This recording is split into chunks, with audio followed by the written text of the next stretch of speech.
the Vice President. With or without her cooperation, tuloy ang mandato ng komite. Araw, sa halip 24 oras. Milyones na naubos sa loob lamang ng isang araw. Ebidensya. As we see it now, the chair right before us, it remains empty. At Hi MGA Boss, huwag niyo kalimutan mag-like, share, subscribe para lagi kayong updated mga boss sa mga balita sa ating bansa. Kaya ano pa, back to the news, mga bossing. Hi mga boss, no show pa rin ang Vice President Duterte at wala na rin balak humarap sa kamara. Patuloy ang pag-imbestiga sa confidential funds at si Representative Jinky Luistro ay patuloy sa paglabas ng kasamaan ng Vice Presidente. With the calling of the roll, is there any second? Any objection? Hearing none, the motion is approved. May I solicit the motion to dispense with the reading of the minutes and for the approval of the same? Madam Chair, The Honorable Keith Flores. I move to dispense with the reading of the minutes of the previous meeting and to approve the same, Madam Chair. There is a motion to dispense with the reading of the minutes of the last hearing, including the approval of the same. Do I hear a second? The same has been seconded. Is there any objection? Hearing none, the motion is approved.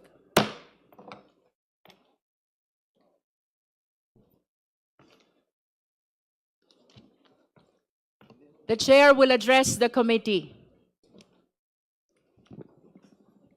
Magandang umaga sa ating lahat. Good morning. Good morning. Before anything else, it is important that we begin by looking back. Because the work we have today is anchored on what has already been laid on record. Noong nakaraang pagdinig, April 14, we began by affirming our constitutional mandate, our exclusive power to initiate all cases of impeachment. Nasa atin ang unang galaw, nasa atin ang direksyon, at hawak natin ang beat. Ngunit nabanggit din natin na malinaw ang limitasyon ng ating papel sa yugtong ito. Hindi pa ito paghuhusga. Our task at this stage is simply to determine probable cause, kung may sapat na batayan upang magpatuloy. As Congressman Benny Abante stated, sisilipin natin kung may usok. Dahil kung may usok, tungkulin nating hanapin kung nasaan ang sunog. During our last hearing, we formally recognized the complainants, Father Sabalya and his group, and of course, Attorney Cabrera. All of them were present, ready to face this committee and stand by their complaints. But there was one thing we could not ignore. Something that was right in front of us. The empty chair of the Vice President. Wala po siya nitong nakaraan. Habang nandito ang mga nagrereklamo, ang tanging humarap sa atin ay isang bakanteng upuan. And yet, with or without the presence of the Vice President, with or without her cooperation, tuloy ang mandato ng komite. At umusad nga ang ating pagdinig noong araw na iyon. First, we formally received subpoena documents, all of which are now part of our record. Second, we heard the statement of Ramil Madriaga, who testified for the very first time in a public hearing. Through his supplemental affidavit, we were confronted with a staggering allegation that confidential funds were spent not just in 11 days, but were purportedly disposed of within a mere 24 hours. Hindi 11 araw, sa halip 24 oras. Milyones na naubos sa loob lamang ng isang araw. Mabigat ang mga binitiwang salita ni Ramil Madriaga at minsan pa siyang naiyak habang binabasa ang kanyang supplemental affidavit.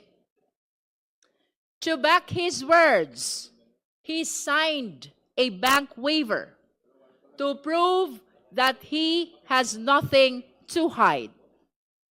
During one exchange, Congresswoman Janet Garin recalled the formerly controversy and could not hide her frustration upon hearing Ramil Madriaga's allegation that the Vice President's campaign may have been financed by Farmally, an assertion that, if proven, further deepens the seriousness of the issues now before this committee. Third, and with the help of Congressman Joel Chua, we have adopted the records from the Committee on Good Government and Public Accountability, the testimonies of various resource persons regarding the envelopes and the questionable receipts and other statements given in that legislative inquiry are now officially part of this impeachment process. Fourth, we heard from the NBI expert, and their findings are very clear. Kinumpirma nila na base sa kanilang pagsusuri, several question signatures were actually signed by one and the same person. This proves that there was a pattern, and it raises even more questions about who was really behind these documents. Magkakaiba ang mga pangalan, ngunit iisa ang perma. I will repeat, magkakaiba ang mga pangalan, ngunit iisa ang perma. Fifth, we heard from a representative of the PSA who confirmed that several personalities appearing in the records have no corresponding entries in official civil registries. Kabilang dito ang kontrobersyal na pangalang Mary Grace Piatos na batay sa kanilang verifikasyon ay walang umiiral na PSA record. Si Mary Grace Piatos ay wala sa data ng PSA. Sixth, we heard from Attorney Gloria Camora of the COA, who confirmed that the Commission proper has resolved the Vice President's appeal on the notice of disallowance, effectively affirming that this allowance covering more than 73 million pesos. She further disclosed that the COA has issued 3 additional notices of disallowance indicating continued deficiencies in compliance. These developments lend significant weight to the financial irregularities under examination. As noted by Congressman Chel Jokno and Congressman Antonio Tino, this effectively render the Vice President liable to return all these amounts. 73 million pesos plus 375 million pesos to the National Treasury. Ang Vice Presidente ay may pananagutan na ibalik ang 73 million plus 375 million, total of 448 million sa ating National Treasury. And when we heard all these resource persons, the committee will note that while I disallowed certain probing questions to ensure fairness, I nonetheless permitted all inquiries that sought to clarify the truth.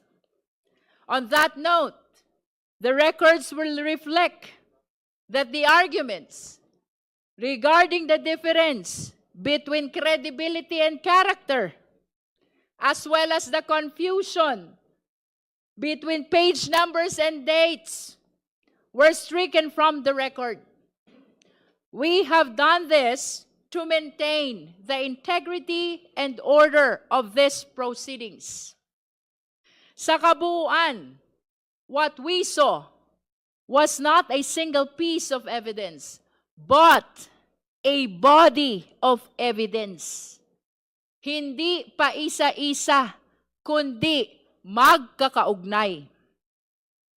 But after the hearing, the story did not end there. Sa katunayan, doon pa lamang nagsimula ang mas malakas na ingay sa labas. Marami ang nagulantang, marami ang nag-react. The hearing became the subject of headlines, discussions, statements, particularly from the Vice President. However, it is worth noting that instead of addressing the core issues, the focus shifted to a peripheral matter, ang academic performance umano ng Vice Presidente nung siya'y nag-aaral pa. Samantalang, ang mas mabibigat na usapin tungkol sa confidential funds, sa mga dokumento, sa mga transaksyon ay nananatiling hindi direktang nasasagot. Kumbaga, sa 100 ebidensya, isa lang ang pinupuntirya. Let me be clear. This committee will not take anything at face value, whether said inside this hall or outside of it. Hindi tayo basta maniniwala sa ingay. We will evaluate everything dahil ang katotohanan ay hindi matatagpuan sa mga press release. Ito ay nakasandal sa mga dokumento at sa mga salaysay na sinumpaan. Sa totoo lang, nagos na nga tayo. Tila ginagaslight pa tayo. Ang mas mahalagang tanong ay kung nasaan ang pera. Ngunit ang sagot sa atin ay tungkol sa grado sa kolehiyo. And the worst part, this explanation is not being made here, but everywhere else. Ang gusto natin ay testimonya sa ilalim ng sumpa. Pero ang ibinibigay sa atin, press release, at content sa social media. Again, let us be clear. Hindi tayo basta maniniwala. We will evaluate everything. Madriaga's testimony, COA documents, NBI findings, PSA certifications. Lahat ng ito ay kailangang iharap dito. Suriin dito. Timbangin dito. Pero dapat dito. Humarap ang kailangang humarap. Manumpa at magpaliwanag dito sa committee ito. Because this is the proper forum. Hindi sapat ang magsalita sa labas. If there's anything to clarify, the best and the only place to do that is here, before this committee, under oath and on record. And that brings us to today. Ngayong April 22, malinaw, the work of this committee continues. Ang mga isyong inilahad ay hindi natapos noong nakaraan. Today, we expect further evidence from the Office of the Ombudsman, from the Bureau of Internal Revenue, from the Securities and Exchange Commission, and especially from the Anti-Money Laundering Council. We also anticipate testimonies that will help contextualize the data before us, and that includes from former Senator Sonny Trillanes. Kung mapapansin ninyo, ang pag-uusapan natin ngayon, mga numero, SALN, tax records from BIR, reports from AMLC. This is the part where the numbers have to be studied, compared, analyzed. And numbers, take note, unlike people, numbers do not have motives. Numbers do not lie. Again, numbers do not lie. At dito po, nagiging mas mabigat ang usapan. Because when we speak of numbers, we are no longer dealing with opinion, spin, or even narrative. We are confronting cold, unyielding facts. Hindi ito napapakiusapan. Hindi ito natatakot. Hindi ito napipilit magsinungaling. A number either matches or it does not. At higit sa lahat, hindi po ito basta numero lamang. Pera ito ng taong bayan. Pera ito ng manggagawang Pilipino na araw-araw kumakayod, ng pamilyang nagtitipid para makabayad ng buwis, ng bawat Pilipinong umaasa na ang kanilang ambag ay napupunta sa tama. A peso is either accounted for or it is missing. At kapag pinagsama-sama ang mga numerong ito mula sa SALN, BIR, AMLC, they begin to tell a story which no press conference can rewrite, no diversion can erase. Because numbers, once laid bare, speak with a clarity that cuts through noise. And when they point to a discrepancy, they do not whisper. They demand to be answered.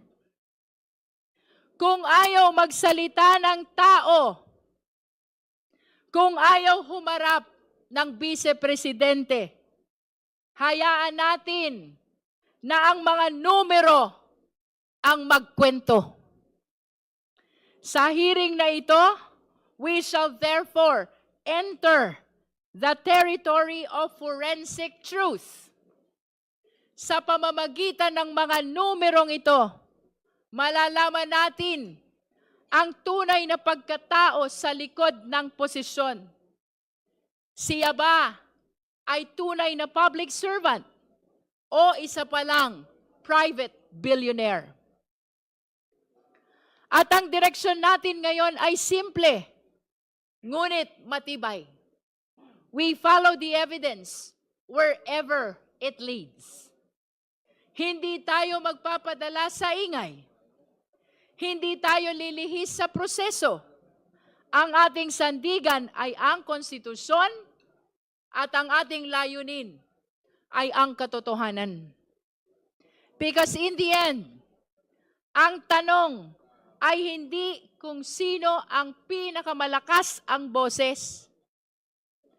Hindi kung sino ang pinakamaingay sa labas, kundi kung saan tayo itinuturo ng ebidensya.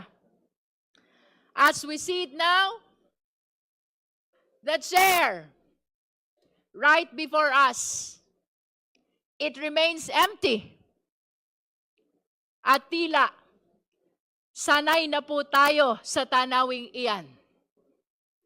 Ngunit kahit bakante ang upuang iyan, even if that chair remains empty, this room is full of the people's questions. Napakaraming tanong. Mga tanong na sa kabila ng pag-iwas, hindi mawawala.